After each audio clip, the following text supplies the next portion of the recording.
Mathrubhumi news impact EVM തട്ടിപ്പ് സംബന്ധിച്ച് Kasaragod MP Rajmohan ഉണ്ണിത്താന്റെ പരാതി അന്വേഷിക്കാൻ നിർദ്ദേശം. സൈബർ ഓപ്പറേഷൻസ് IGP പ്രകാശ് അന്വേഷിക്കും.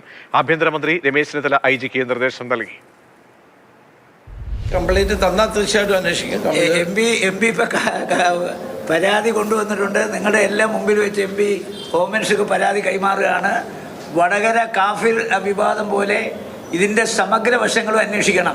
ഇക്കഴിഞ്ഞ ദിവസങ്ങളിലായി കാസർഗോഡ് വലിയ രാഷ്ട്രീയ കോലാഹലങ്ങൾ ഉണ്ടാക്കിയ, അതോടൊപ്പം തന്നെ തെരഞ്ഞെടുപ്പിന്റെ വിശ്വാസ്യതയെ പോലും ചോദ്യം ചെയ്യുന്ന തരത്തിലുള്ള ഒരു വലിയ ആരോപണമാണ് കാസർകോട്ടെ UDF-നകത്ത് നിന്ന് ഉയർന്നു കേട്ടത്.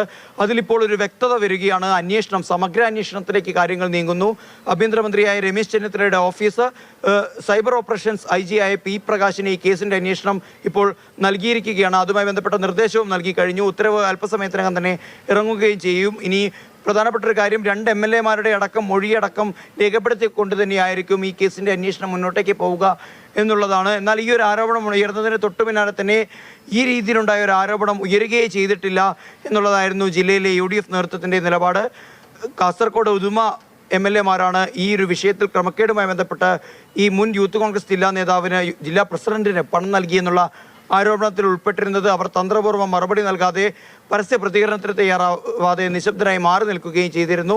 എന്നാൽ രാജ്മോഹൻ ഉണ്ണിത്താനാണ് ആദ്യഘട്ടത്തിൽ ഇതിലൊരു പരസ്യ പ്രതികരണമായി രംഗത്ത് വന്നത്. UDF-നകത്ത് നിന്ന് ഈ രീതിയിലുണ്ടായ ഒരു ആരോപണം ഉയർന്നിട്ടുണ്ടെങ്കിൽ, അതൊരു ക്രമക്കേടാണെങ്കിൽ അതിലൊരു സമഗ്ര അന്വേഷണം വേണം. അതേസമയം തന്നെ ഇത് പുനഃസംഘടനയുമായി ബന്ധപ്പെട്ട തരത്തിലുള്ള ഒരു രാഷ്ട്രീയ പകപോക്കലാണെങ്കിൽ ആ രീതിയിലുണ്ടായ ഒരു ഇടപെടലുണ്ടാകണം. അത്തരത്തിലുണ്ടായ വ്യാജ പ്രചരണം നടത്തിയ കോൺഗ്രസ് നേതാക്കൾക്കെതിരെ, UDF നേതാക്കൾക്കെതിരെ തക്കതായ നടപടി വേണമെന്നതായിരുന്നു രാജ്മോഹൻ ഉണ്ണിത്താൻ്റെ പരാതിയിൽ പറഞ്ഞിരുന്നത്. അത് അദ്ദേഹം ആഭ്യന്തരമന്ത്രിയായ രമേശ് ചെന്നിത്തല ജില്ലയിലെത്തിയപ്പോൾ നേരിട്ട് എഴുതി തയ്യാറാക്കിയ നിവേദനം മുഖേന കൈമാറുകയും ചെയ്തിരുന്നു. എന്നാൽ അന്വേഷണം എല്ലെപ്പോക്കിലേക്കോ എന്നുള്ളൊരു ആരോപണം ഉയരുന്നതിന് തൊട്ടു പിന്നാലെ തന്നെ ഇപ്പോൾ ആഭ്യന്തരമന്ത്രിയുടെ ഓഫീസ് ഇടപെടുകയാണ്.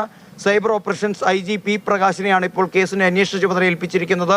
ഷാജു ചന്തപ്പുരയ്ക്കൊപ്പം സാരംഗ് സുരേഷ്, മാതൃഭൂമി ന്യൂസ്, കാസർഗോഡ്.